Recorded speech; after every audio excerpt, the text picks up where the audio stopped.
I'm very happy to be here today. I lived in Southern California for about 53 years, and now I've come back again, and it's like going back to old times, meeting people I haven't seen for so long. So, as Bruce was saying, I have been moving around the world at a great pace, but it's only because of the way I do it. I can't do it on my own with my own conscious mind or my very ancient body, but when we tune in to who we really are, because Baba himself says that not only is he God, but so is everybody else. And he calls it the God Self. So each one of us has this divine spark, or spark of divinity within us, and it's that we have to make contact with. I would like to tell you all that long ago I was one of the most shy people in this entire world, and anyone who's known me for a long time will vouch for that. And I never would open my mouth or be at all visible, because I was brought up in England by a very strict mother who taught me that children should not only be not seen, but not heard. So, what do you think Baba did? He kept pushing me in front of him and making me take the front seat wherever I was. This is the way he works. He finds out what you need, and then he proceeds to put into practice whatever will achieve his goal. And he must have seen that I couldn't speak on my own. I had to be inspired. So now it's rather different from the way most people work. I can't speak at all. It would be impossible, any more than I can write books. But I always like to explain to this, because so many people have a low self-image. They think, I can't do this, I can't do that, I'm not capable. But when you tune in to your real self, what Baba calls the God Self, what in the work I've been doing, I call the high C, for higher consciousness, then even if you can't do anything at all, and you know you're just hopeless, when you tune into that real part of you, then you can do anything. And I always remember a long time ago now, I said to the high C, and Baba represents our high C, I will be your instrument, yes, but, and we all have a but. I'll be your instrument, but please never, never, never ask me to talk to a lot of people. So I always like to tell people this, because it's so wonderful to be able to give people hope, and to give people the idea that with the help of the high C, or the Baba Self, or the God Self, we can be used to do anything in the world. And I'm particularly interested and excited to know that right now is when the method I've been given all these years is perhaps the most practical, because we're all facing a completely unknown future. We are all been told over and over that things are going to be rather difficult after 2012. And I've gone to so many places where people are absolutely terrified. But that's not the way I feel. I feel that we don't need to be terrified as long as we keep tuned in to our real self. And then we will be in the right place at the right time, doing whatever is necessary, instead of being scared to death and wanting to run away.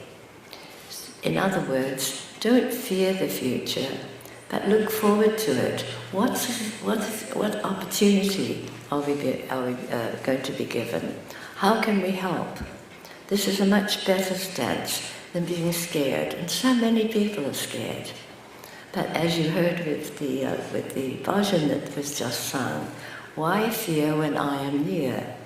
Now Baba doesn't mean when he in his physical form is near, but he means the God force, or that spark of divinity within us. And he's been urging us for many, many years now to make contact with that so that we can perform anything. And now as I look back, I'm really quite delighted that I was brought up the way I was, that I couldn't speak, because now I don't get in the way. The God's force, or the Baba self, or whatever you want to call it, spirit or soul, can speak through me. And this is what Baba is trying to get through to us constantly, all through the years. And I'm very much aware these days, having just come back from India, I attended his 85th birthday. I wasn't intending to go, because he had told me the last time I was there, that when I asked him when I should come back, and he said, you'll come back when you're healthy. And so I kept waiting, am I going to be healthy? I have a lot of allergies, a lot of pains. And I thought, no, I'm not ready. But it so happened that he sent me a message that I should go to the birthday. And I became extremely aware of the fact that he's not going to live forever. He's told us when he's going to die, but then he's been changing that date recently. And I looked around, and so many people were really attached to his form.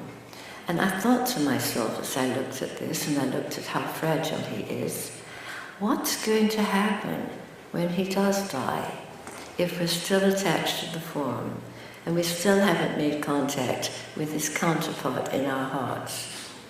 And then I keep remembering that when my husband and I first went to see him in 1973, when he first saw me, he said, so, you have come at last. And I thought, well, that's a funny thing to say to me. I couldn't have gotten here any earlier. I only just heard about you in October, and this was January. What do you mean by that?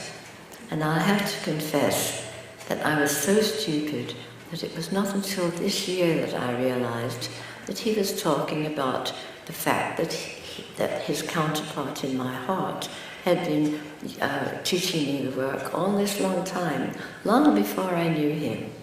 So now I'm really happy that I was brought up to be reassured that I couldn't do anything. I was much too stupid. Because now he can use me as his instrument, because I know full well I can't do anything of the things that I've been doing on my own. It has to be with him or with it, or whatever you want to call it, working through me. So we have to make that contact in order to be able to manage when he's gone, and this applies to all the people who know him, because many people are attached to his form, but it also is an encouragement for whatever is going to happen from 2012 on. And I do not feel that it's right for people to stir up fear about these unknown times. We don't know what's going to happen, but if we do keep in contact with the God Self, we will know what to do. And I feel that if we are really going to be practicing Baba's teachings, we should have the faith that we will be used wherever it's needed, whatever is happening in the world. Because we can all be pioneers, just like the original pioneers in this country.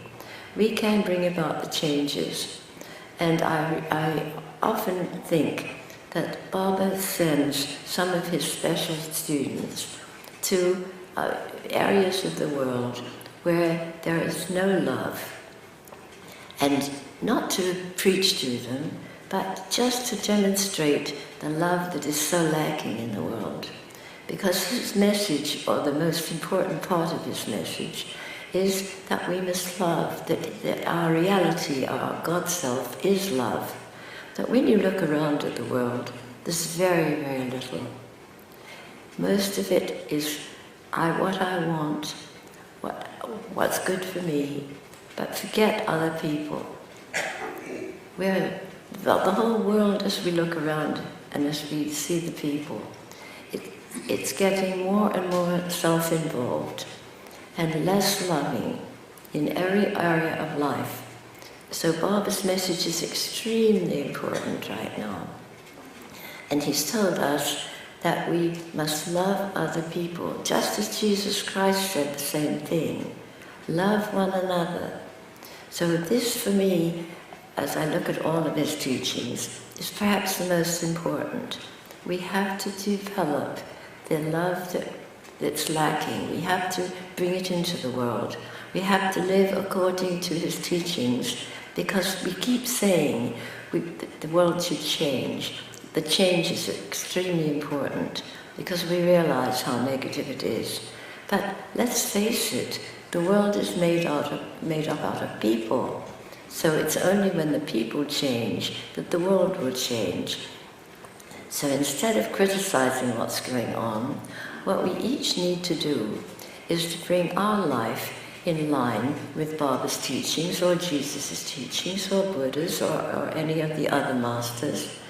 But not just read about them, as Baba says. Don't just read about what are my teachings. Don't just listen to them in the discourses. Practice them. So he urges us to change the world by changing ourselves. And I have been given this wonderful method, which I didn't even realize was going to be a method. It began long ago, in the late 50s, before anyone was doing such a crazy thing. And it was with a partner, Virginia, and her daughter is here tonight and carrying on the work that her mother left long ago when she died. So I'm always very happy to meet Virginia's daughter, Peggy, again. And Virginia and I were lunching one day, and we were discussing our life together. We were both wives, and we were both mothers, and we were quite happy with those two roles. But we figured that there must be something more to life than just that. Surely there was another dimension. And then we discovered that when we had a problem, and we tried and tried and tried consciously to work out the problem, or answer the question, or solve it, we simply couldn't. And I'm sure all of you have had problems where you've tried, or decisions to make, and you just you can't get to the point. But sometimes we remembered that we would have a dream where the answer to our problem or our question was answered. Or we would wake up in the morning and that question was answered. So we discussed it together and we thought, wouldn't it be wonderful if it couldn't be haphazard like that, if we could make that contact all the time. So in those days when such a thing was unheard of, we decided we would launch out on an experiment. We would meet each week, and we would ask how we could get in touch with this inner wisdom, which had been shown it to us in our lives, but only intermittently. And the experiment worked out very well.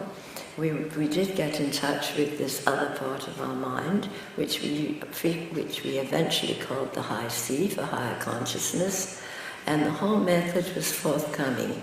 But at that time, when we first started, we thought it was just for the two of us. So we never told anybody about it, particularly not our two husbands. My husband was a lawyer, And he wouldn't have been very happy to have his clients know that his wife was involved in such a strange activity. A friend, Virginia's husband, was a businessman, and he would have had the same problem. And so we didn't mention it for a long time. And we really, truly thought it was just for the two of us, never dreaming that it would be introduced to so many countries. But now, as I look back, I realize that it was wonderful that we didn't know where it was going, because we would have been scared to death. So now I look back and I realize that it was the Baba within, or the God Self within, or the High Sea, or the Christ Self, or whatever you want to call it, that was leading us all this long time. And I always like to explain that it doesn't matter what the name is that we call this inner self. It can be the real self, the high self, but it's the part of us that knows why we're here, what we need to do, and it can help us in our everyday life. So I've learned during the years to offer myself as an instrument to this higher part of my own mind, or God Self, or Christ Self, or Buddha Self, whatever you want to call it. And it doesn't matter what the name is. And I frequently will take, for instance, a rose or a flower. A rose in English it's called rose, but in other languages it's a completely different name. And so is all the other flowers. But it doesn't make any difference to the flower itself. It's still the same flower. It's still a rose, even if different names are used to introduce it. And it's the same with this God Self that we all have as our real self.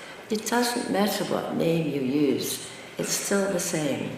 The only important thing is to make contact with it. And we've been shown over the years many, many different ways to keep in contact. And that's the only way I can sit here and talk to you. Otherwise, I would be terrified and probably run. But when you get in contact with this God Self or High Sea, it's amazing what can be done through you. So we've learned not to ask God, because a lot of us have been brought up just to talk to God and ask Him to help us. But we've been taught that's not the way it should be. The way we should really be is to say, I'm your instrument. Now, you use me as you know you should use me.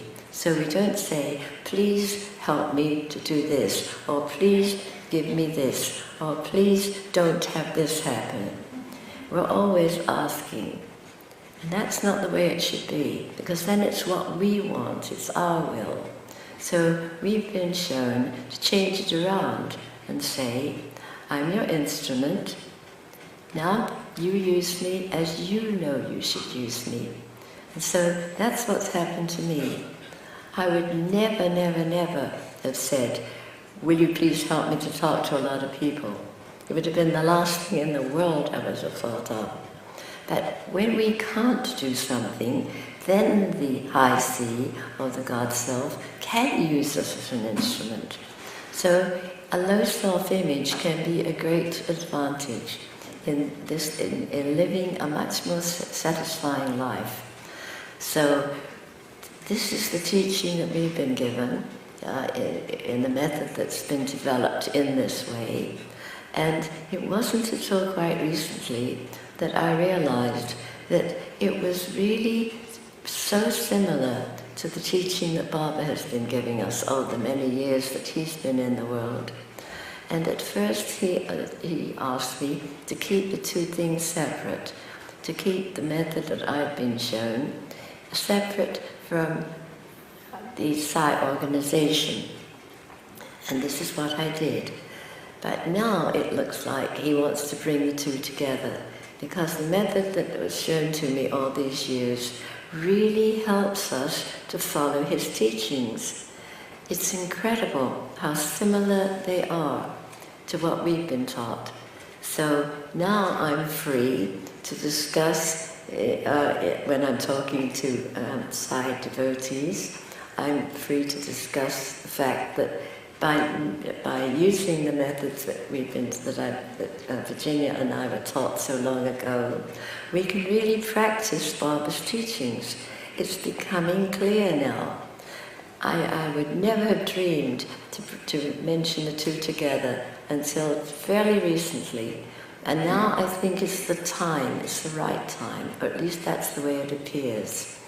So I would like to stress that everyone can and everyone will be better off if they will try to make contact with their real self and say, I would like to be your instrument. Please use me as your instrument.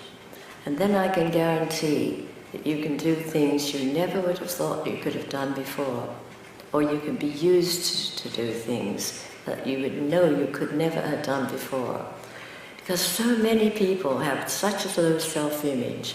They may have been rejected as children, or maybe not loved as children, and so they feel that they're absolutely incompetent, just as I used to feel.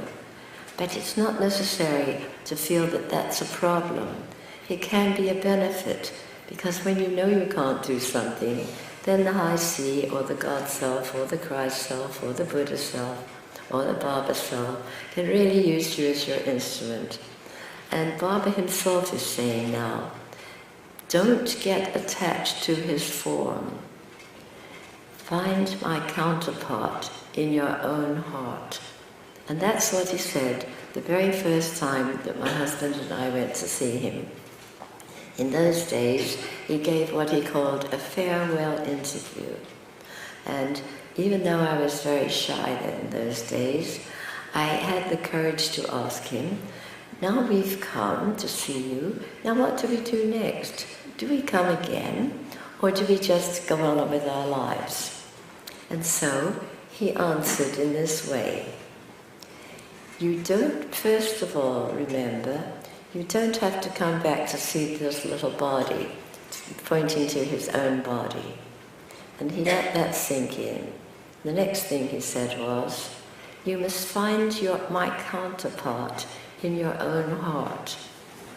And then the third thing he said was, you will come back to be re-energized.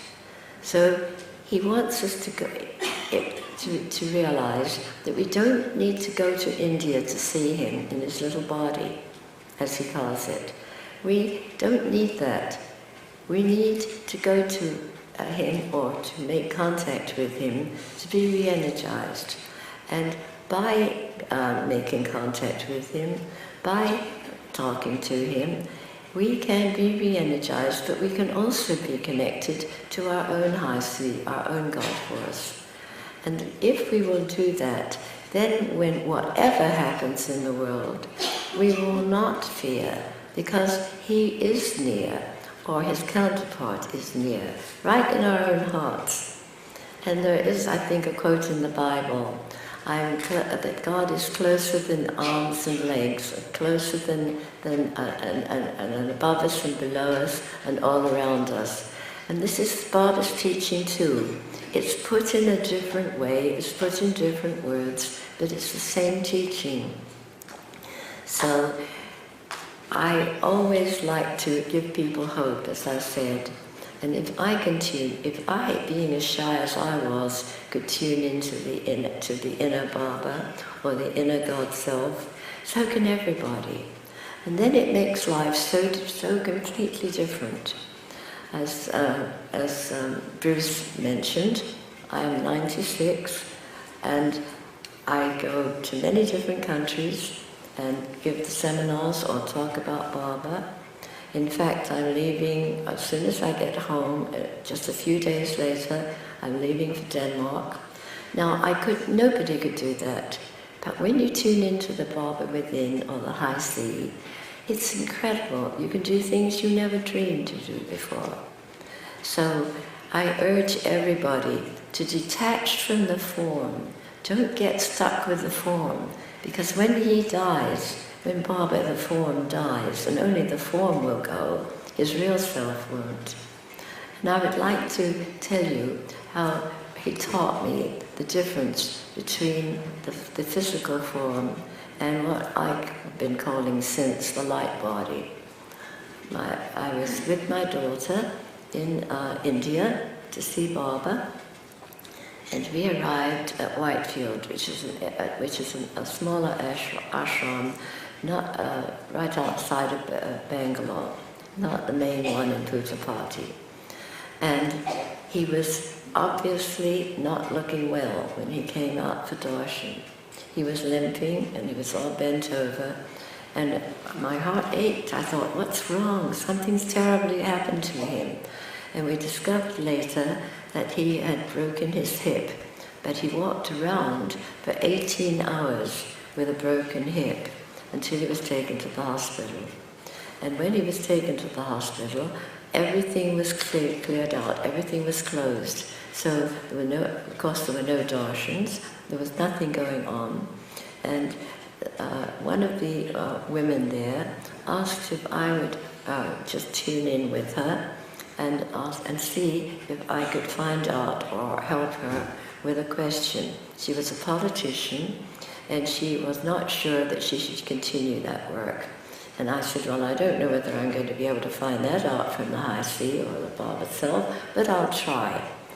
And to my enormous surprise, instead of answering her question, I was given an inner vision. I knew that the hall had been completely cleared of people. There was nobody there. Nobody was allowed in. It was closed. The platform where Baba's chair was always there, sitting, was gone. But in my inner vision, there was the chair on the platform, and on the chair was this absolutely incredible image. There was Baba himself, but around him was this astonishing light all around. I couldn't believe it. I was absolutely dazzled. And it was as if he was talking in my head. And he said, this is my real self. And I thought, that's his real self? And he said, the body is not the real self. The personality is not the real self. The God self is the real self. And this is what he was showing me. And I've never forgotten it. Because then, inside my head, he was going on to explain, just as if I were hearing his voice. I very rarely have an experience like this. That's why I remember it so clearly. And the voice inside my head said, this is true of everyone. If you concentrate on this light body that I'm showing you, then you will know that you have the same light body. You also have this God self. And also everybody else does. So it was a huge help to be able to realize that yes, we are all divine. We are all God, as he says over and over and over. And I remember one very embarrassing time when my husband and I were in an interview, and there were many other people in the interview. And Baba at that time was danced in very gaily, looked around at us all with a smile, and said, any one of you know who you really are. And we all looked at one another and we thought, well, we thought we knew who we really are. And he said, no, you don't know. You are all God. And we all sort of shuddered and drew back. And then he pointed to me in the back as usual, Mrs. Krystal, say I'm God. Well, I was brought up in England, in the Church of England, and if I dared ever to say I'm God, I would have been beaten. And so I said, sorry, Baba, I can't. Mrs. Krystal, say I am God. Sorry, Baba, I can't. Mrs. Krystal, say I am God. So to get it over with, I said, I'm gone. That did not please him one bit. He said, louder. So I said it a little bit louder. No, louder, until I was absolutely screaming it. This is what he wants us to believe. Not that we're this body, or this mind, or this ego, or this personality, but we really are a part of God. And this is extremely hard for me to believe. But since I've been practicing more and more, asking to be his instrument, I've become a little bit more used to the idea, and it's been much easier to see that not only is that true, that I'm also God, but so is everybody else. So now I always do what he asked me to do in this vision.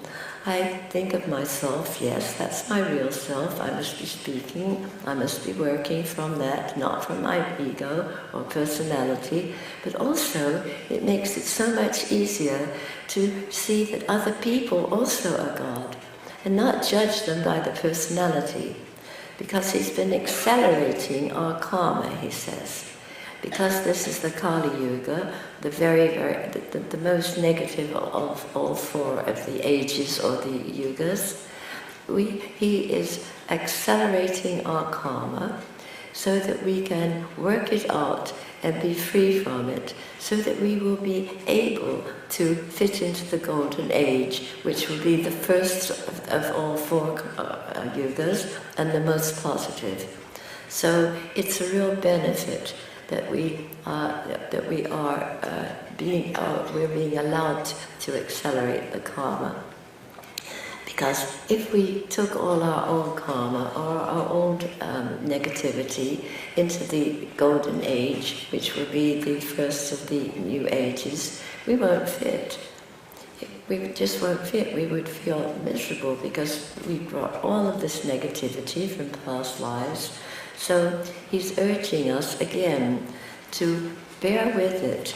Just go through all of the things that are happening and realize that he is accelerating everything. He's enabling us to go through more and more karma, get everything behind us, learn the lessons.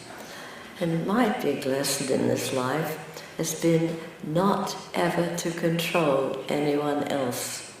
Because apparently, long ago, in another life, I was very controlling. So, my mother controlled me, my husband controlled me, my daughter tries to control me, my body controls me, because, as Baba says, only the hand that wrote the script is the hand, only that hand is able to erase it. So, the idea of karma has become much clearer to me. And the way I've been shown now is that we, whatever we did in the past uses our energy. We can't do anything without using our energy. And but energy is neutral, just as a lot of other things are neutral. So if we use our energy negatively, or if we use it positively, we will be having to undergo whatever we dealt in the past with other people. So supposing we use our energy with very negative thoughts about people, or very negative words, or very negative actions. It used our energy. So that energy comes back to us in exactly the same form as the way we sent it out in the first place. So if we are having problems in this life, it's because we hadn't learned yet, and we're being given a chance to learn now what we didn't learn before. So it's a golden opportunity. And it's an even more wonderful opportunity that we have Baba as an avatar, which is the supreme teacher, to come and help us with it. So, as he keeps saying, don't listen to what I say, don't read what I say, don't just think about the teachings I'm giving to you, practice them. And that if we practice one of his teachings, it can really take us a long way on our spiritual journey. And he always tells us that it's a journey from the self with a small s to the self with a big S. In other words, from our personality or our ego self or our physical self to the God self that we have within us. So this is the message he's giving us. It's a wonderful opportunity, and it's an exciting adventure when we look at it this way, instead of complaining about all the things that are happening or the things that are going to happen. If we can just offer ourselves as an instrument to Baba or to the high sea, then we can achieve more than we ever could have achieved, but we ever could achieve with our own personality, our own limited energy. And obviously, at 96, you wouldn't expect me to have any energy, and I don't. In fact, I've been examined, and it's been decided that I have no energy, no physical energy. And I was really quite startled. But when we ask for the energy from the high sea, it's incredible. I've always got enough. And I don't get tired at the end of the day. I sometimes work from 10 in the morning till 6 at night, giving seminars, but it doesn't. Okay, thank you. That to give me some energy. But I don't get tired, and I'm not ego involved with this. I'm astonished at it, but it's true. When you ask Baba or the high sea or the God force to give you the energy, and when you say yes, I will be your instrument, you always have enough, and you always know what you should be doing.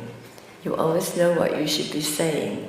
It's an incredible adventure. It's an incredible opportunity, and I'd love to be able to tell people that it's possible, because I know perfectly well I could not live the life I'm living. I could not travel as much as I do. I could not give seminars and teaching programs. There would be no way.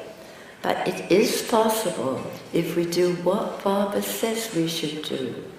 Tune into him, or our high sea, or whatever we want to call it, Christ self, Buddha self, it doesn't matter what we call it. It's easier for us to call it the Baba self, because Baba is in the world to demonstrate, and he says his life is his message, but he also says that our life can be his message too. So we are, instead of dreading the future and getting frightened about what the predictions have been telling us are going to happen, if we can just start to practice this wonderful way of living, which is an adventure in itself, then we will be ready for whatever happens, and we will be able to help those who need help at that time.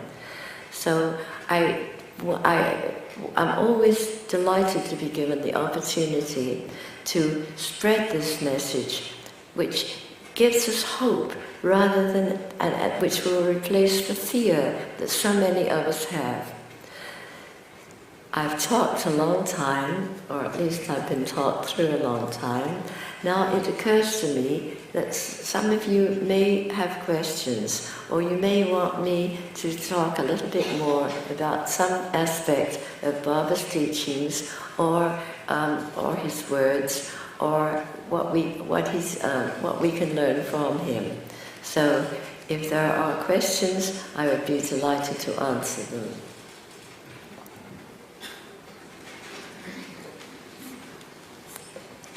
Maybe Bruce can help. There'll be cards passed around. If you could, somebody will collect the cards. If you could write them down, that would be helpful. Oh, good. Talking about, when I'm asked to talk about Baba, it's such a huge subject. I mean, what do people want to know? I've been seeing him since 1973, and so there've been a lot of experiences. But what would be appropriate? What do you all need? What would be helpful for you all? So it's much easier when people tell me, please tell me about this, or please answer this question. Then I know what you need to know. Phyllis, I'm going to do this at random because they're handed to me this way. The first question is, do you eat fish, chicken, eggs, cooked or raw? What? Do you eat fish, chicken, or eggs? No, I'm not understanding, I'm sorry. Do you eat fish, chicken, or eggs? Oh, that's the first question. Well, that used to be a very embarrassing question for me, and I'll tell you why. Baba advocates a sattvic diet, and that means no flesh, not even eggs, no chicken, no fish, vegetarian. That's sattvic, that's a pure diet. And I tried very hard to keep to that for many years, and I got sicker and sicker. And then I discovered that I had O blood type, but it was negative, it was pH negative, and therefore it was very difficult to survive without flesh. Well, what happened was that my husband and I were in an interview one time with Baba, and he looked at and he turned his back on me and faced my husband. There were just the two of us. And I thought, oh dear, I've done something wrong, which was always my first thought. No, he addressed my husband, whom he always called Krystal. He said, Krystal, make sure that your wife eats fish and chicken. And I said, Baba!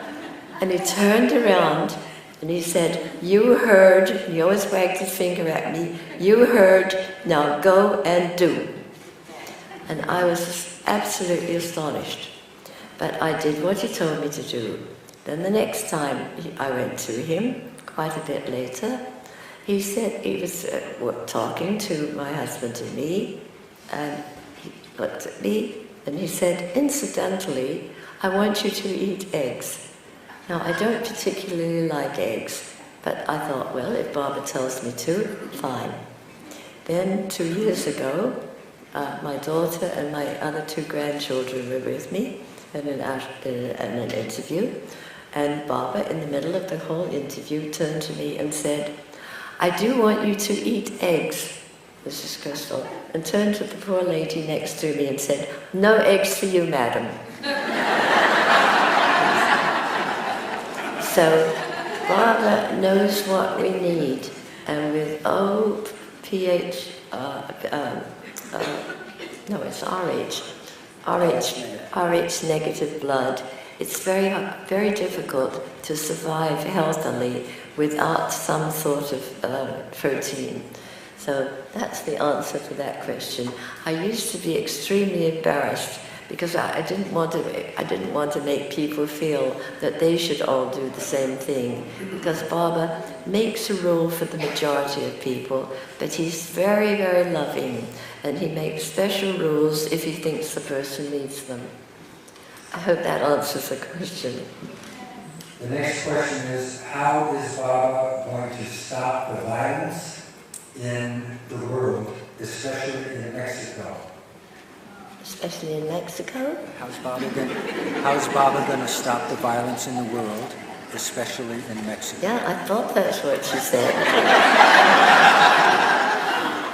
Why especially Mexico?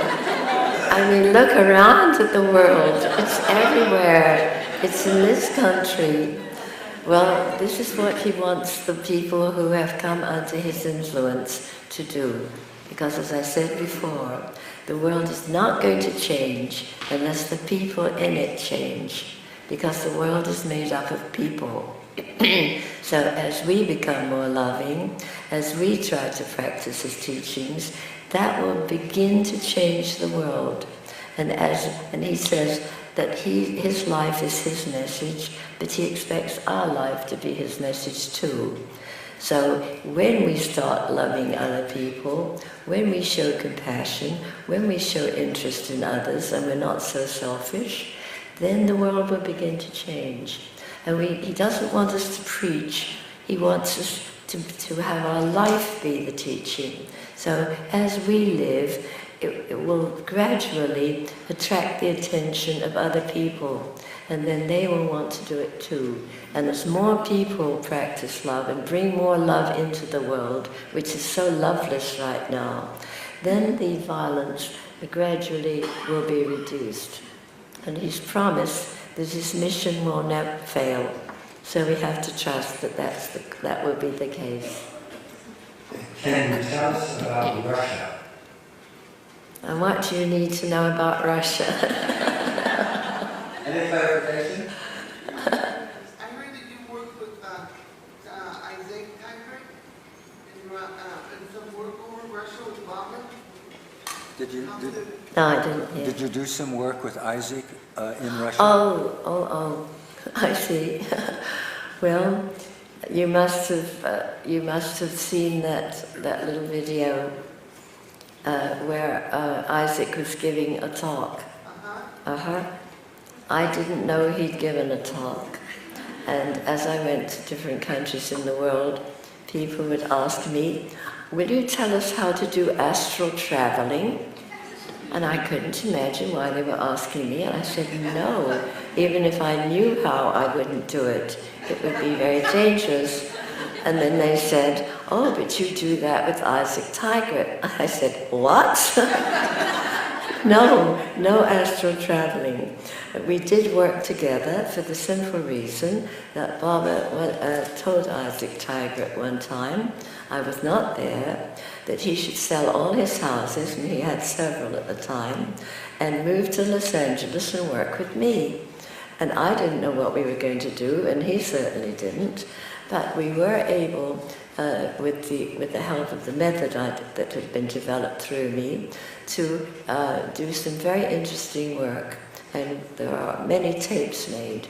And one time, I should backtrack a little bit, we were shown that over the world there are negative thought forms, or clouds of negativity made up of people's thoughts and feelings, and that some of them, that they hover over different countries in the world.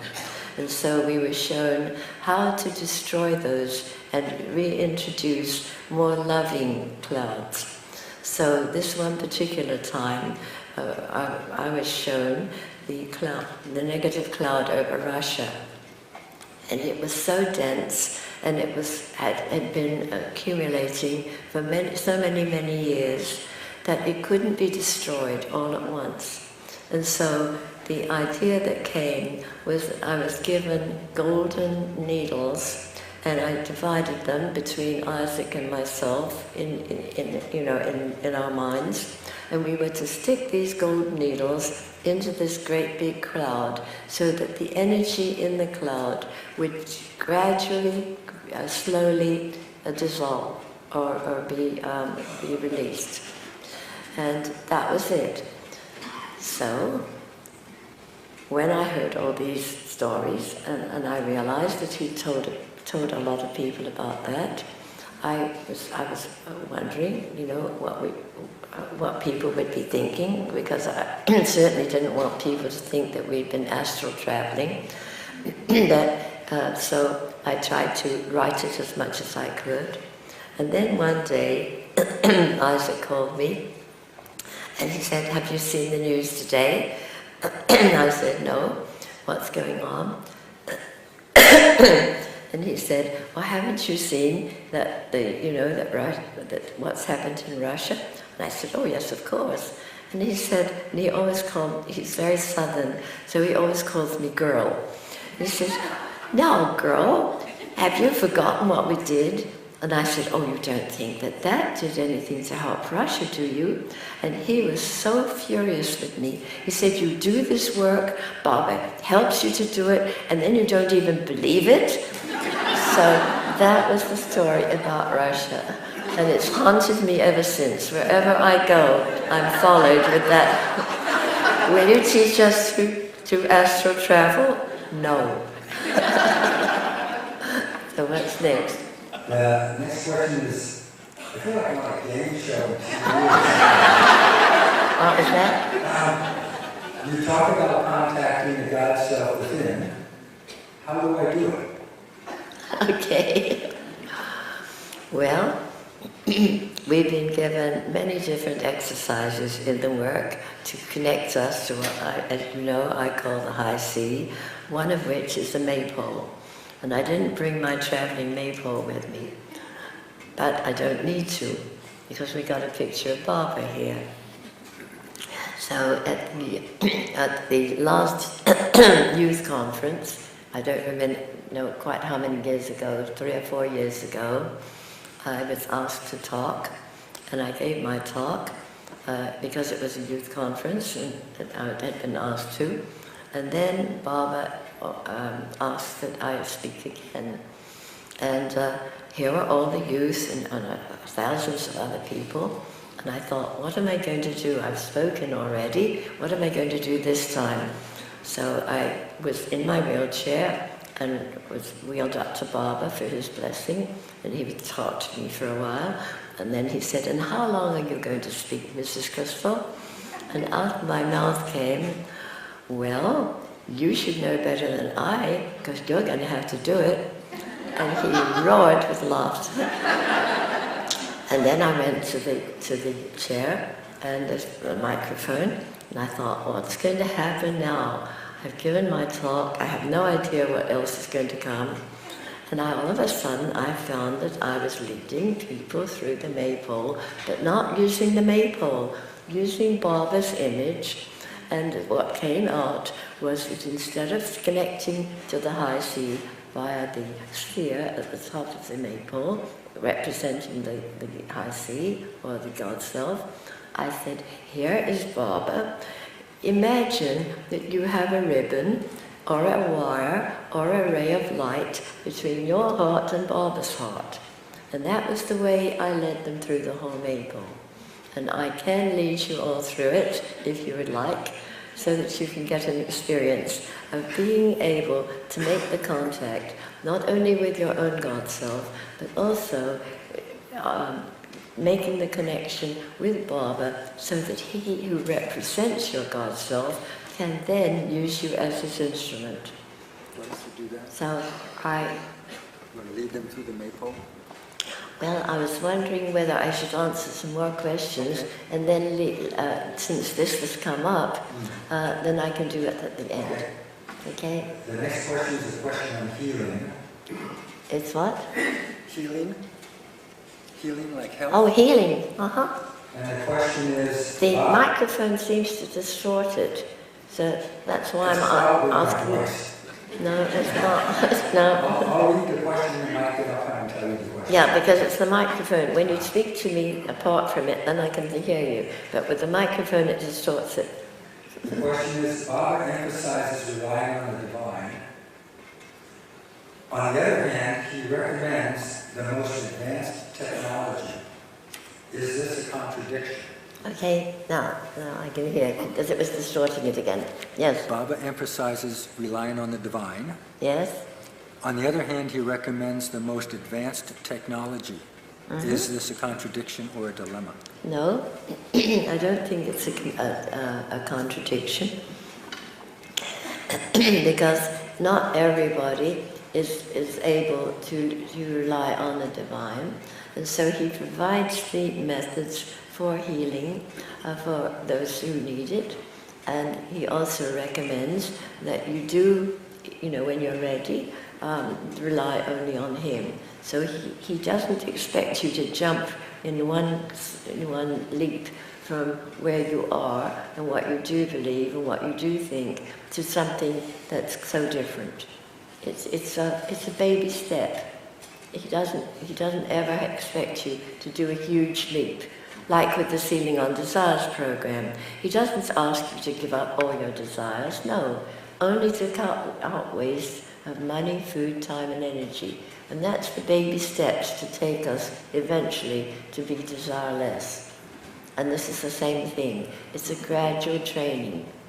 He's very gentle and very, very, I would say, thoughtful. Okay? If we ask God honestly a question, will He answer, and will He answer always? Okay, that was now.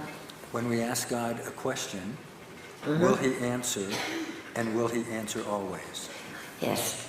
Yes, always. But not always when you expect it or want it. It's when it's right. And here again, I can give an example. My husband and Jack Hislop were asked by Baba to form the organization in this country. And so, and only one of a couple was allowed to be part of the organization. So we wives of the organization members were allowed to sit in to a meeting, but not speak, which was quite hard for most of us. So we discovered this particular time that many of the members of the organization were at the ashram at the same time. It was unplanned. And so they all decided that they would have a little, sort of a mini meeting. And it was outside on the grass. And we all gathered around and we were all discussing some of the problems in the organization. And there was one particular person who was really quite a problem and insisted on always being the one, that was going to decide what was going to be done. So we were all sitting there. And Baba would come in from time to time. And so one time he came in and sat down and they were all discussing this. And in my mind was this question: how can we really tell whether we are following what Baba wants, or whether we're following what another person wants, or whether we're following what we want? I wanted to be sure that I was always following what the High C or Baba wants. And this was going around in my mind. And Baba all of a sudden pointed his finger and said, "Mrs. Krystal, you have a question." So I said, "I'm sorry, Baba, but wives aren't allowed to talk in these meetings."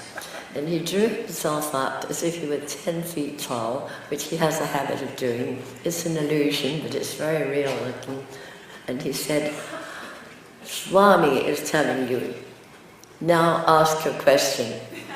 So I asked it, and he looked around at the people and embarrassed me even further and said, "You see, it's a very good question." And then he gave me the answer, and I'll never forget it. He said, when you have a question, when you have a problem, take one of my photographs. Go to a very quiet place where you're absolutely alone and be silent, and then from your heart ask the question, and within 20 minutes the answer will be coming to you. Now my experience has been that you don't always get the answer in the 20 minutes, but it's sent in the 20 minutes. But it comes when you're ready to receive it, and when the answer to the question is ready. But he always answers, or God always answers, or your High C always answers. Okay. One of the biggest obstacles on the spiritual path is anger and lust. How do you control Anger it? and love? You see, it's distorted. Anger and lust. Oh, yes, now it's... How do you control it?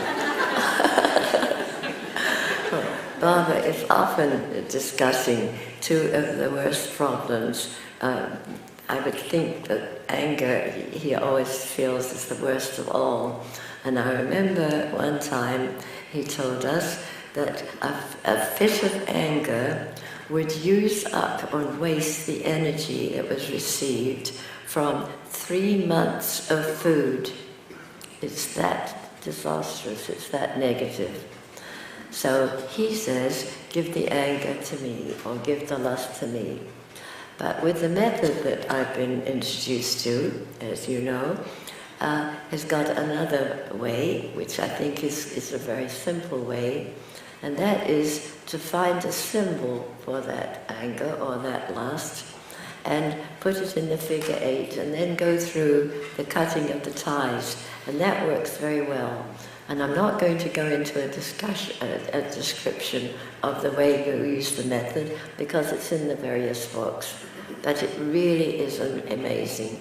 And I realize more and more that this method can help us to put into practice Baba's teachings. And I think now he really seems to want to have it used.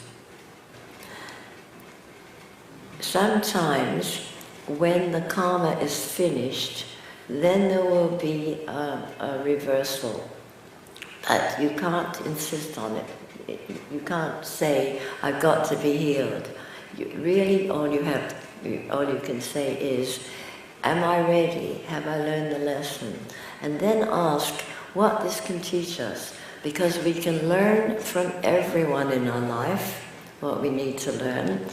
We can also learn from everything that happens to us. We can also learn from the illnesses that we have. There's always a lesson. And it might be just a tolerance for other people who are sick.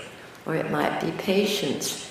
It might be the fact that you have to really trust and not try to get rid of the illness, but just don't let it get in the way. Because a lot of us will say, I can't do this because I've got this problem or that problem or the other problem. But we don't have to let the illness get in the way. Baba says that he doesn't feel the illness, ever. I've noticed that when I'm doing a seminar or I'm doing a single session or I'm talking like this, I don't notice any of the pains. It's a dimension on which, or a level on which you live. You can't insist on being healed, but you can overcome the control of the sickness over you. And we have a little symbol that we do, a figure 8, which helps us to stop the control of anyone or anything over us. And you can read about that in the books. This is not a question, it's an expression of gratitude. This person says, it's not a question, but rather a thank you for your message, which has had a profound effect on me, and which I was desperately in need of. Thank you very much. Okay, what was that? Says, this is not a question, but rather a thank you for your message, which has had a profound effect on her. Oh, well, thank you for your thank you.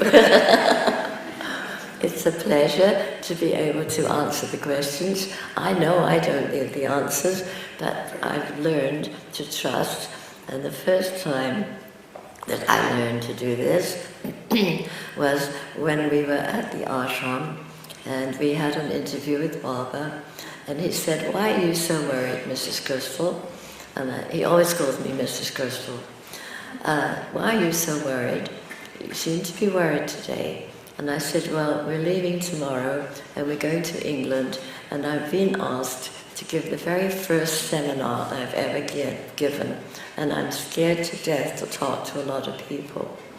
And he looked at me rather surprised, and he said, "But you talk to people all day long." And I said, "Yes, but only to one person at a time." And he said, "Yes, but if you think of it, and 1 + 1 + 1 + 1 is 1. Just concentrate on 1. So,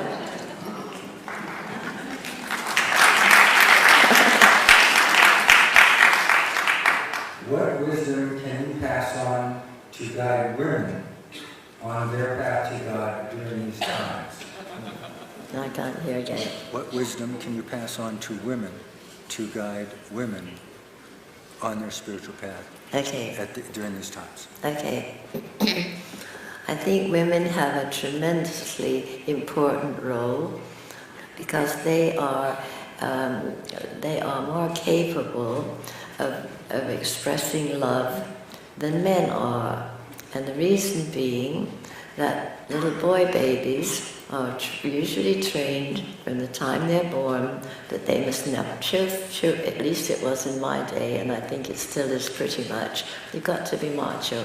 They mustn't be feminine, they mustn't show feelings, that they mustn't be frightened, they've got to be strong. And this makes it very difficult for men to show love. They really haven't had much practice, especially if they haven't been loved by their parents, or they've been under strict control of their parents to be macho. So this is where the lust comes in, because the only thing that's left is to express their love sexually. So women don't have that problem. So, and the women are much closer to their hearts, because they are the ones that have to take care of the children.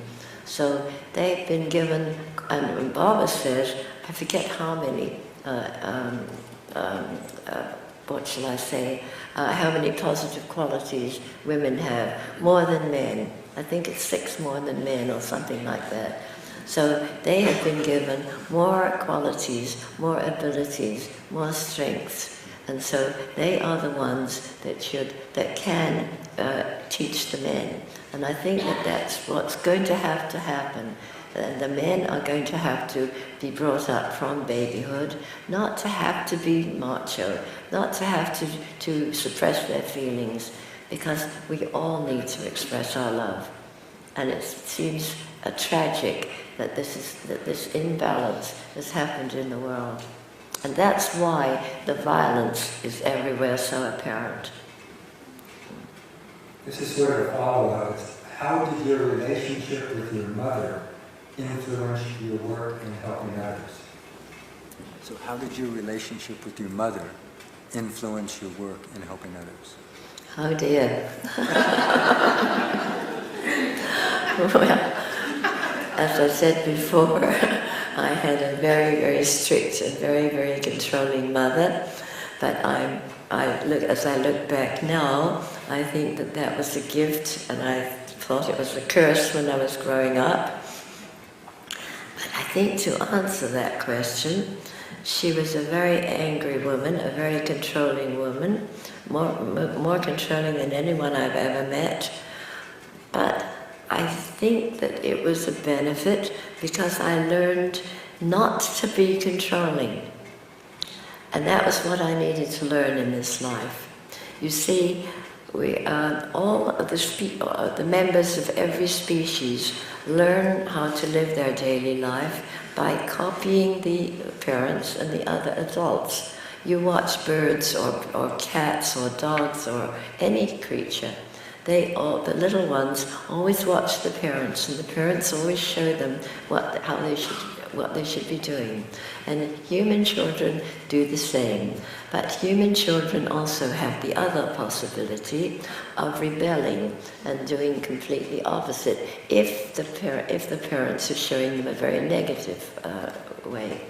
So I think what I learned from my mother was not to be like that, to be more loving and not quite so angry. We've heard rumors, as you said earlier, that Swami may be leaving his form sooner than planned. Has he given a specific date? Okay. We've heard rumors that Baba said he's going to leave his form earlier than planned. Has he been given a specific date? No, he has not. He told the college boys not to be surprised if there would be a shorter period between his death and the birth of Prema Sai, his next incarnation. And then later, about a year later, he told them not to be surprised if he left earlier than he'd predicted. But he did not say when. He did not say with either one. He didn't give dates. As far as I know.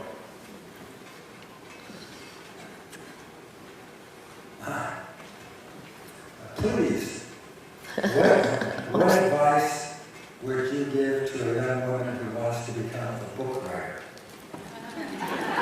This is a very practical question. Oh. What advice? Aren't they all practical? What advice would you give to a young woman who wants to become a book writer? Oh. Well, the only thing I can tell you about that is to tune in or make contact with who you really are, your real self, your high C, your God self. Baba always calls it the God self. And if it's flowing, then write. If it's not flowing, don't try to write. That's my only advice, because that's the only way I could write. I couldn't have written a word without doing it that way. So that will work. How can we differentiate between God's voice and our mind? Mm-hmm. I heard that one. It's a question many, many people ask, and I usually say, just see what it feels like, what it sounds like. When you're getting a message or a thought, just use a measuring tape. Is it the sort of answer that you would get from the God self? Is it loving? Is it kind? Is it helpful? And that would be one way. And then I will share with you what happened to me when I asked that question long ago. I was having lunch with a friend, and as we stood on the corner of a street to go to our separate cars, it was here in California, I said to her, wouldn't it be wonderful if we got some clear sign when we were really in contact with the High Sea or the God Force? And when I said that, I was absolutely astonished, because it was exactly as if somebody had poured ice-cold water down my spine.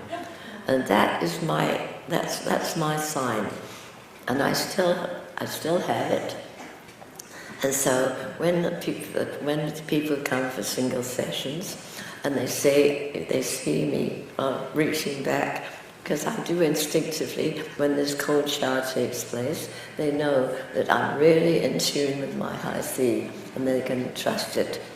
So I always suggest that you ask for a sign, and that various people have had different signs. Some people will get it prickles in their fingers, or in their third eye, or across their lips. You will always get a sign if you ask for it. How were you able to share your experiences about Baba with your family? And how did they react when you talked about Baba? So how were you able to share your experiences with your family about Baba, and how did they react, positively, negatively? Okay. Well, I had a husband and two daughters. My husband, as I told you, along with Jack Hislop, were the ones who made the guidelines for the foundation here in the States. So he didn't need an introduction. I had the two daughters, and they grew up with the method I was being shown. So it was very easy for them just to slip over into Baba's teachings and accept them, because they were so similar. So there was no problem with them. But with my grandchildren, my younger daughter was killed in a car accident when her daughter was 3 and her son was 8 months. And so that was a big shock to the family. But the family into which she married did not believe in Baba, did not have any religious tendencies at all, and thought that we were crazy, and obviously did not want me to tell the children about either my work or Baba. So I absolutely didn't say a word on purpose, unless they asked, and then I would just say as little as I could. But they both thanked me now, because now that I haven't pushed it, they have come around and are very much into Baba, and I've been able to take them to him. And Baba urges us, don't advertise me. I can do a very good job on my own. And he said that in an interview once, and we were so amused. So he urges us not to advertise him, but let our life show other people the effect of the teachings. As he says, his life is his message, and our life should be his message too. And therefore, we don't have to tell anyone. And maybe, I know most of you who've gone to Baba for the first time, you're all lit up, you feel his love, you want to share it. And I call this the champagne period. And we're all tempted to tell all our friends, all our family, and urge them to believe this, to go see Baba or read the books. That is fatal. They are not going to be interested because they're being pushed. I always say, wait till they ask and then tell them. And only tell them until you see their eyes glaze over. Or they will kind of fidget, and then you know you've said enough. And if you continue that way, eventually they might come around.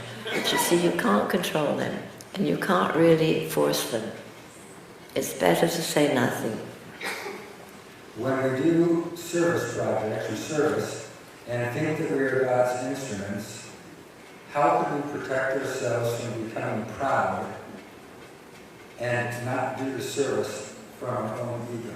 Oh, yeah, that was a long one. I didn't hear all of it. When we do service and think that we are God's instrument, how can we protect ourselves so that we do not become proud? Okay. I think a lot of people can't manage that because a lot of people have been brought up with such a low self-image that when they're shown that they can do something in the world, then they begin to get ego involved and proud. I think the only thing we can do is just to say to Baba or the God Self or whatever you want to call it, I will be your instrument. And then you know that you are being used. You are the instrument. You are not the originator. You're not the doer. Because Baba says we should not be the doer. He's the doer. Or the God Self that is our real self is the doer. And if we can remember that, then we can get around that problem, because it's always a big one.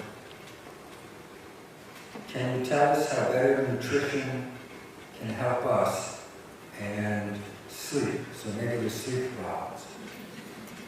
Can you tell us how better nutrition can help us and help sleep? There might be sleep problems. The what problems? Sleep.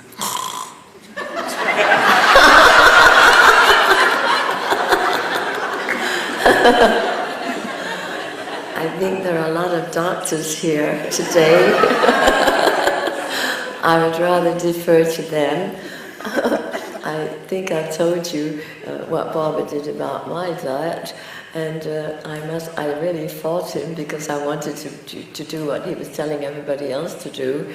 But he does, in the Sealing on Desires program, where he gave me a whole interview explaining it, he said that we should balance. We should have enough protein and enough carbohydrates and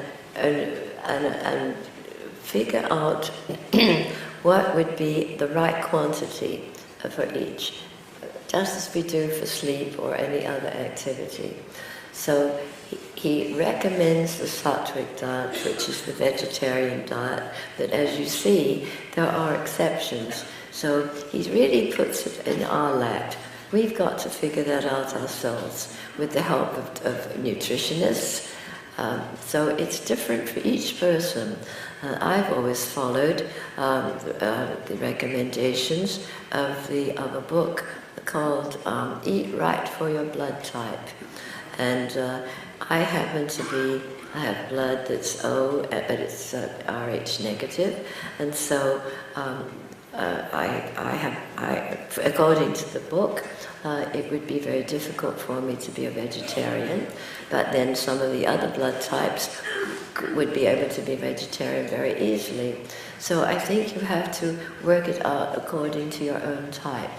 And I was delighted to find that book, because it divides what you really, each blood type should eat, the really good things that will support that blood type. And then the next group of foods are the ones that you can have, but not every day. And then the last group are the ones that you should never have. And this has helped me a tremendous amount, because I was always wondering, with all the allergies that I have, how am I going to survive? How am I going to have enough to eat? And that's helped a lot. And it's written by Dr. Peter D'Adamo. And you can get it on Amazon.com.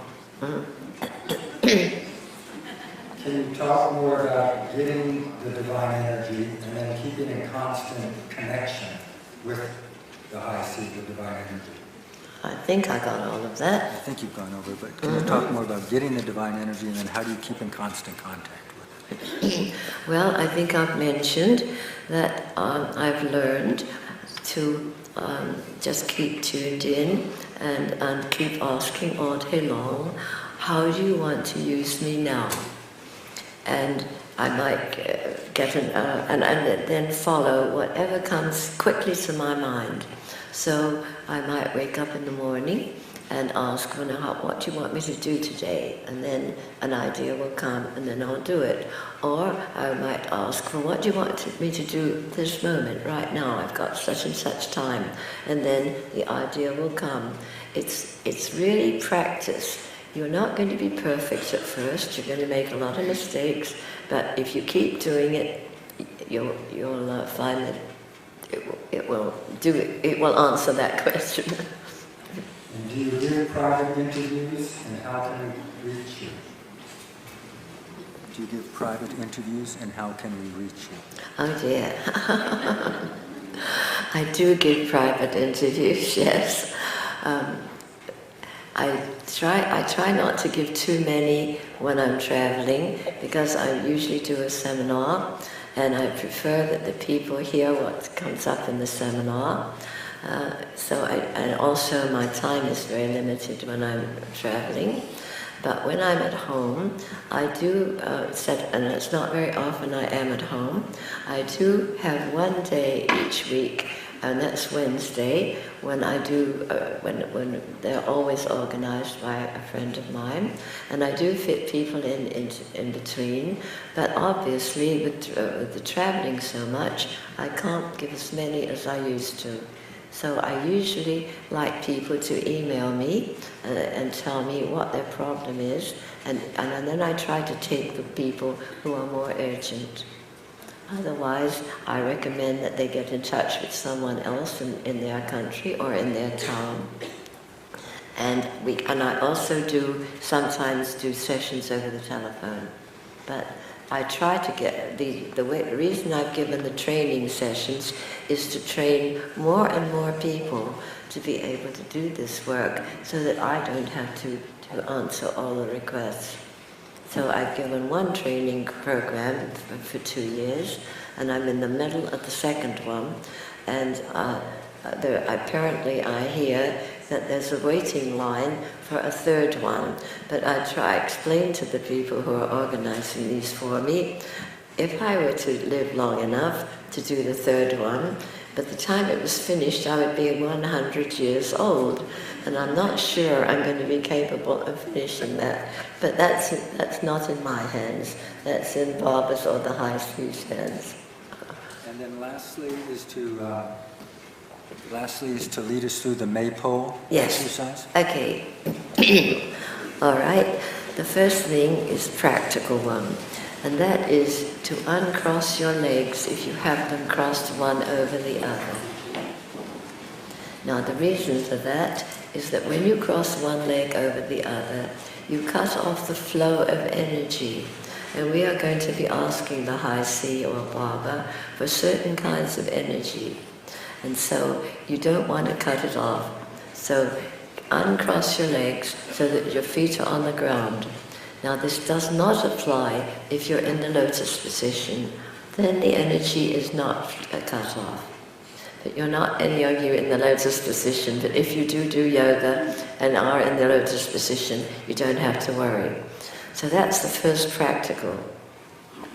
And when you're going to receive something, and we're going to be asking to receive from the high sea or the Baba self, usually you put your hands out to receive, like little cups. So have your hands loosely in your lap so that you can receive. Then when I'm going to be suggesting that you send Baba's love or the high sea love to other people, then you will use a different hand mudra. Then you will put your palms together in the prayer or namaste mudra, and you will point your fingers to the people that you know, and as I designate, groups of people, and then around the world. So first you receive, and then you send. And then you can keep your eyes open, or you can close them, whichever is more comfortable for you. So now we will do the maypole, but not really the maypole. We will be using Baba instead. And so you imagine that you have made a contact by a ribbon or a wire or a ray of light connecting your heart with Baba's heart. And really see it or feel it or think it so that it's very real for you. This is your first step, because we're going to use Baba instead of the top of the maypole, because the top of the maypole represents the Baba self. And then we're going to ask that he give us, and that means the he, the one inside of you, exactly what you need while we're doing this today. So you've got your ribbon connecting your heart with Baba's heart.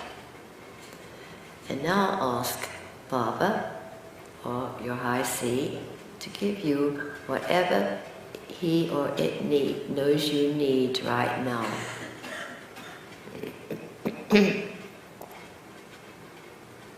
And because you're asking, you will receive whatever it is he knows you need. It may not be as quick as you would like it, but it will be always at the right time, when you are ready to receive it. So take a moment to ask whatever you want, whatever you need to verify or request.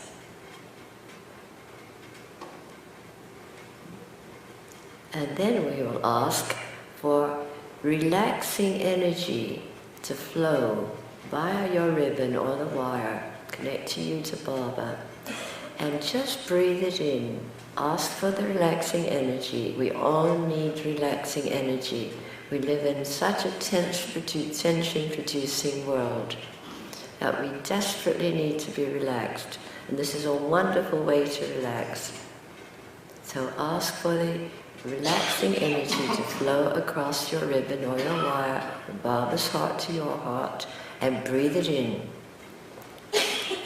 And as you breathe out, just let your breath out with a little sigh to release the tension, and then take another breath of the relaxing energy, and then let your breath out with a slight sigh again to release it, and feel as if the tension is running out through your fingers and your toes, and you're becoming more relaxed.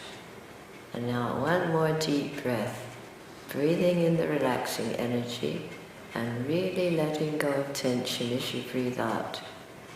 Sometimes I suggest that people blow it out so that you're really letting go. So one more deep breath, and see how more relaxed you feel. When you ask, it will be given to you. So ask for the relaxing energy, breathe it in, and let go of tension. Just feel as if it's draining out of you. And next we'll ask for healing energy to flow via our ribbon from Baba's heart to your heart, to heal anything that is ready to be healed in you, but mostly to get rid of the control of the condition over you.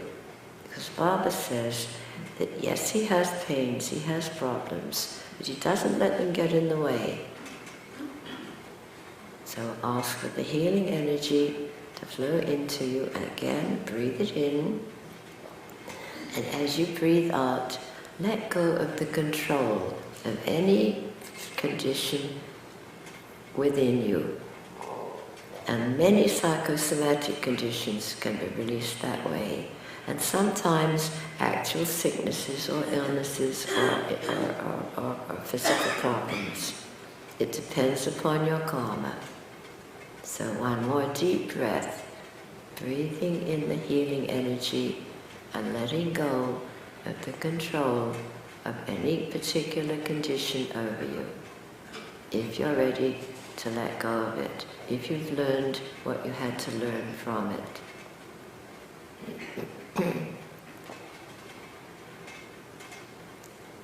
And next we'll ask for cleansing energy. Feel as if you're breathing in a wonderfully cleansing stream. Breathe it in and let it flow through you. And as you breathe out, let go of all of the things you're carrying with you from the past. All of the negative happenings, all of the quarrels, all of the jealousies, all of everything that's in the past. Because we cannot do anything about the past. It's gone. We can not do anything directly about the future. But as we live each day under the direction of the High Sea or the God Self or the Baba Self, each day will be like a stepping stone into a much more positive future. But first of all, we need to breathe in the cleansing energy to flow through us, and we need to let go in a sigh all of the old negative memories from the past. There's nothing you can do about them. If you hold on to them, they poison you. So it's time to let go of them. All of the problems, all of the shocks, all of the disagreements, all of the quarrels, just let go of them. They're gone.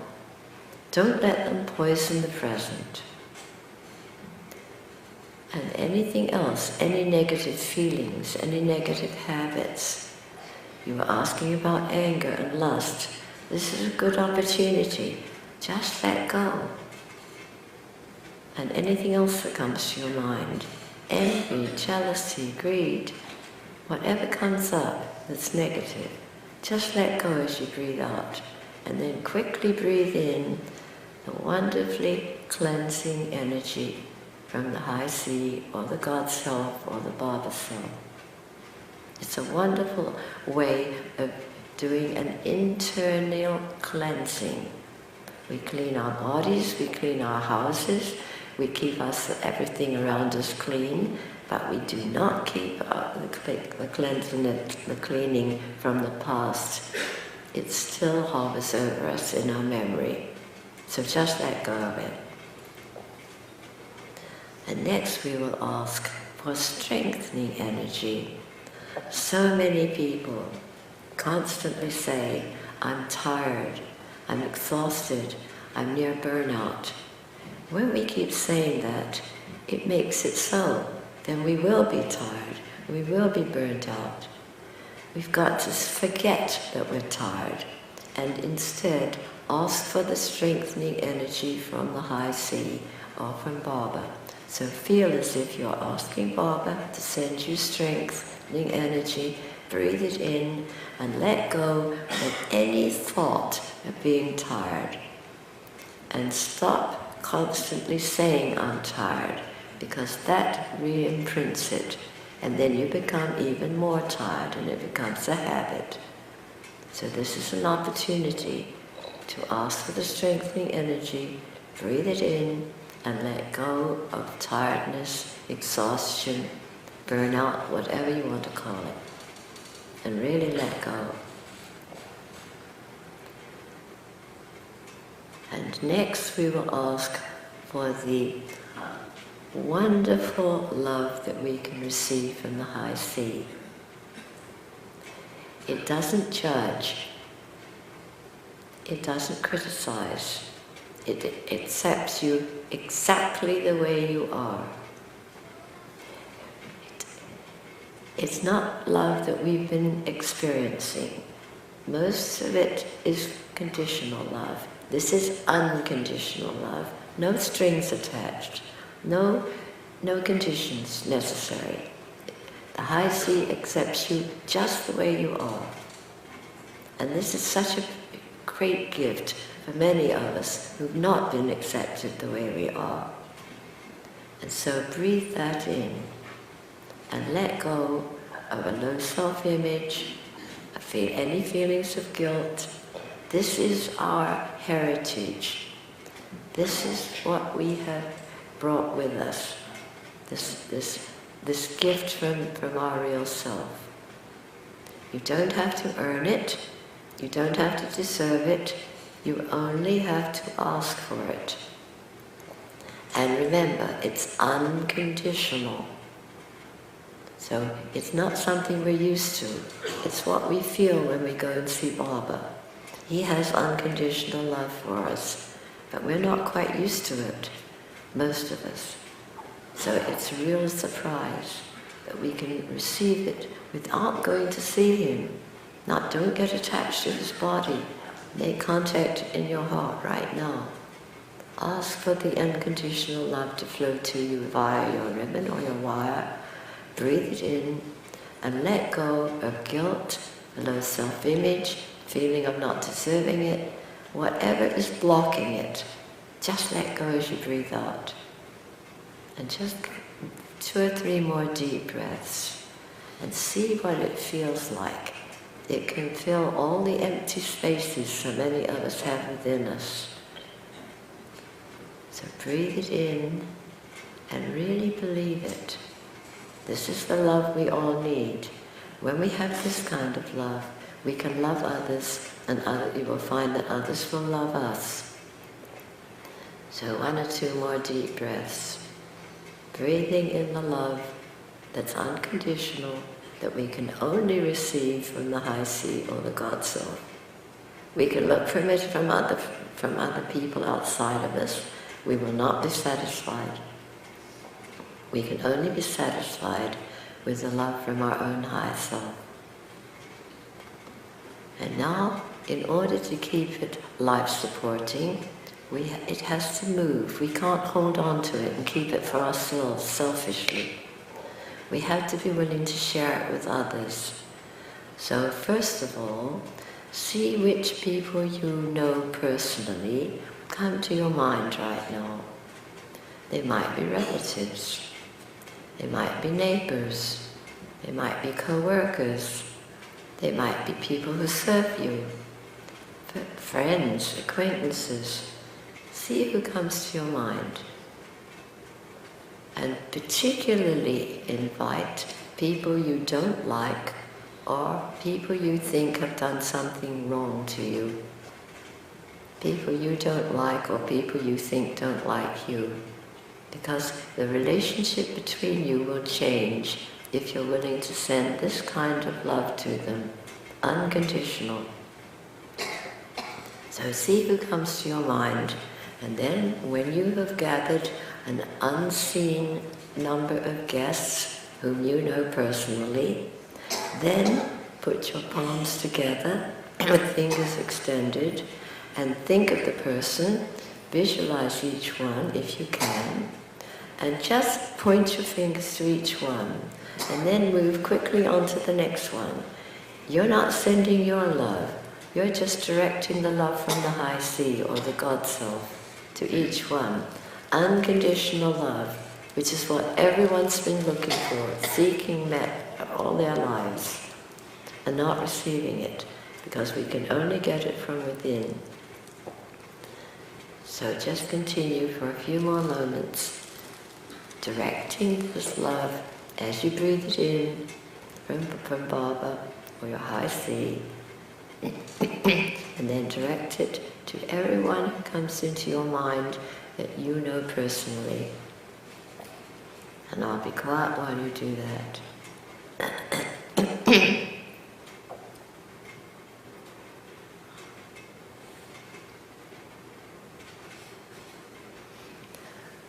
You can continue when you go home, and it will make a huge difference in your life if you repeat this.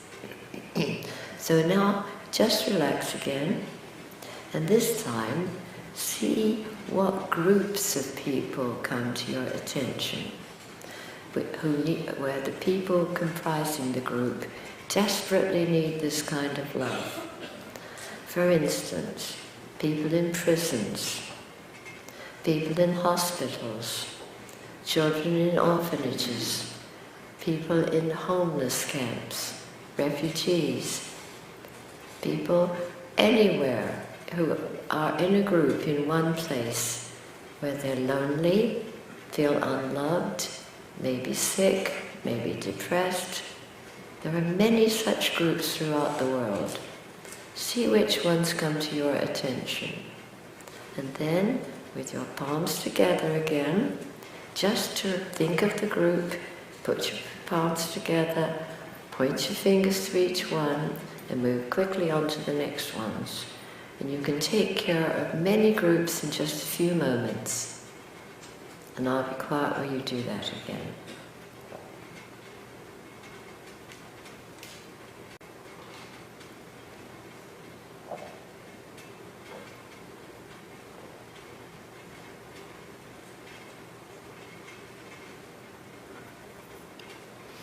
And now relax again with your palms turned up, ready to continue to receive from the high sea or the God force or the Baba self. And this time, you all watch television or your computers or you read the newspaper, and we're always being bombarded with all the negativity, all the problems that are happening, hurricanes, volcanoes, tsunamis, earthquakes, riots, violence, everywhere in the world. We're being bombarded as we've never been before because of all the new devices. So ask which ones you need to send this love to right now. Where in the world is this love needed?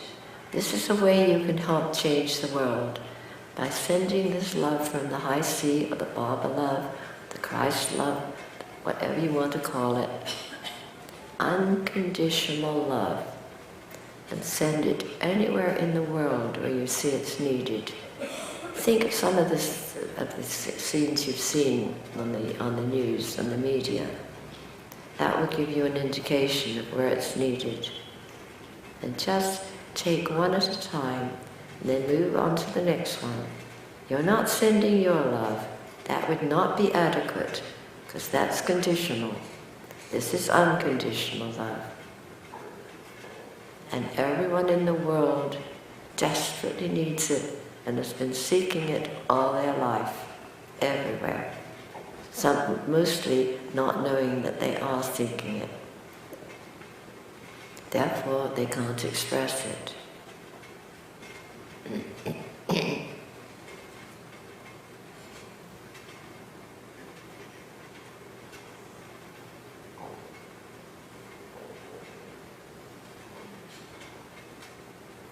And now relax again with your hands up in your lap, your palms up in your lap. And this time, I'm going to share with you what my little granddaughter taught us long ago when she was between 2 and 3 years of age. She's now grown and she knows I share this and she loves it that I do. When something very nice had happened, or she was very happy, she had a wonderful little trick. She would put her arms around herself as if she were hugging herself, and she'd jump up and down in one place and say, "I'm so happy, I love me." We all need to love ourselves. We can bring about many changes in our lives and in our characters if we do it with love, not if we do it with criticism or harshness.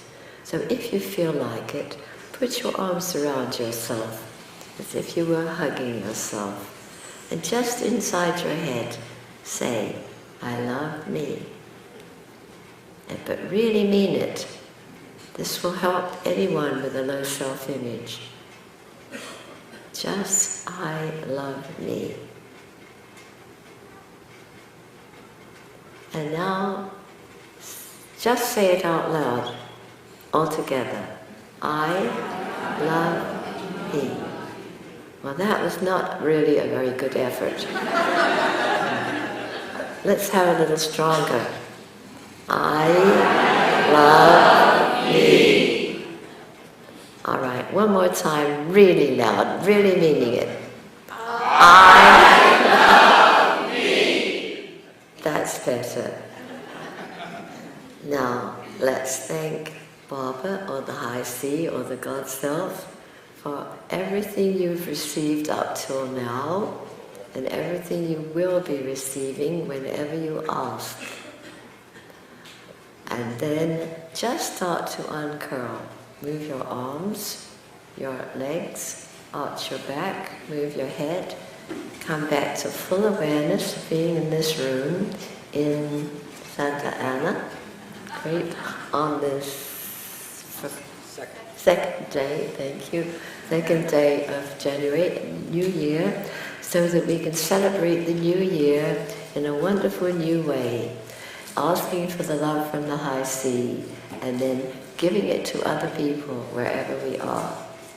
So thank you for being such a wonderful group of people here with whom I can share, and thank you for asking me, and I wish you all not just Sai Ram, but a very happy 2011. Thank you.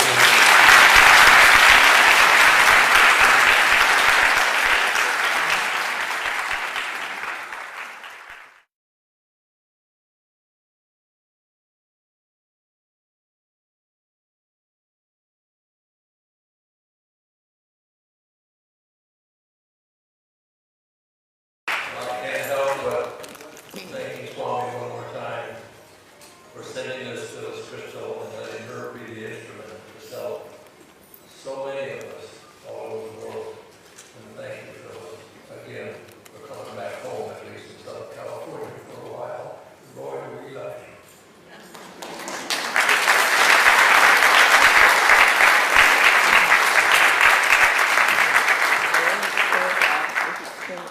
I want to say, I don't have a microphone now. Oh, here it is. I would like to say it's been a real pleasure. It's been wonderful coming back to Southern California with so many people I know and have known for many years. And I thank Baba for sending me.